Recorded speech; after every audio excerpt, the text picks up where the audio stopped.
All right, guys. I think it's time somebody sort of dispelled this myth around there being a housing shortage. Because, quite frankly, I can't find it in the numbers, and um, there's all sorts of indications, especially as of late, that the data just does not support that argument. And there's a variety of reasons for why that is, like the wealth effect, all the jobs tied to the housing market. The fact that 70% of our GDP is tied to consumer spending, which, again, the wealth effect. People, most households, I mean, their largest asset is their house. So if the house keeps going up in value, of course, they're going to continue to spend, regardless of whether or not that's a liquid asset to them. So, I think it's time to really just you know let's do this in easily digestible chunks so people can begin to understand what's actually happening in the housing market. Because um, to suggest that there is a housing shortage, at least at a national level, and of course the distribution of homes will not be even across the country or different markets, but at a national level, you literally cannot make that argument. So um, okay, let's start by looking at this top left hand graph. And again, all this data comes from the Fred's website, which is just short for Federal Reserve Economic Data. Understand, I'm literally just pulling this data from a database. Okay. So what I've done in this stacked bar chart is I'm showing you the aggregate housing stock of the United States, and there are three broad buckets. It's vacant housing units, renter occupied housing units. Yes, those are homes. It may not be a home with a mortgage, but it's still a home. Okay, and owner occupied housing units. Okay, so now that we understand what the housing stock is, let's start to iterate from there. Let's start to look at it relative to the population, maybe segments of the population, and maybe to some specific demographic uh, definitions and how they relate to the housing market. So the top right graph, all I'm doing is dividing the housing stock into the population. And that tells me that we have more homes per capita than we even did during the great financial crisis. Interesting. Okay, moving on. Okay, this bottom left chart, same thing, total housing stock, but this time the blue line, which is on the left y axis, is dividing the stock by the population 25 to 54. And that's essentially in an uptrend since 2000, right? Okay, well, let's do the same thing, but now the red line is the housing stock divided by the population 25 plus. So everybody over 25. This seems to suggest to me that maybe we just have an allocation problem. Maybe it's just all the older people who have the homes. So interesting, you know, another data point. Okay. So this bottom right hand chart is now looking at the housing stock relative to households. And the household is easily the most misunderstood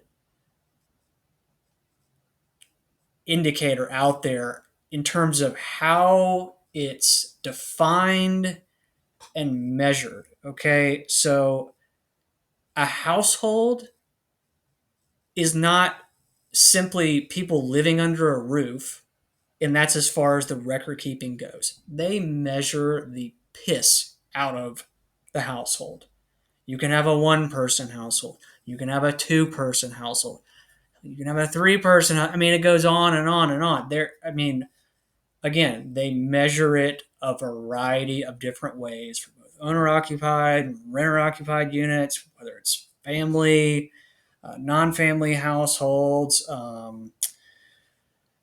whether or not it's a married couple or maybe it's a divorced person. I mean, the list goes on and on and on.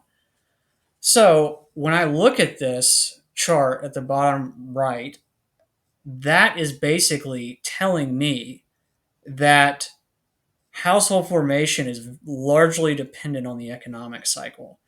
So, what would cause, like, if you look at that chart from, the very beginning all the way up until 2008, what's causing that to go up mechanically is that household formations is slowing down. And that's slowing down because when people are financially stressed, they pull all their resources together to pay for things like housing, right? So one measure of a household is called the average household size. Okay. When the average household size increases, that means times are difficult, right? People get laid off, they pool their resources, they pay for things together, right? The opposite holds true in an expansionary time in an economic cycle. So the average household size will actually decrease. Okay. So that is what is mechanically driving the trend in the chart on the bottom right.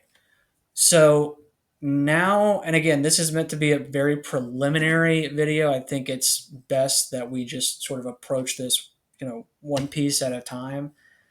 Now that we understand that, I mean, you should at least consider what you are being told is probably something that's not even close to being accurate. I mean, all this stuff you hear on mainstream media, like, is just, unfortunately, it's just propaganda. I mean, I'm showing you numbers from a database.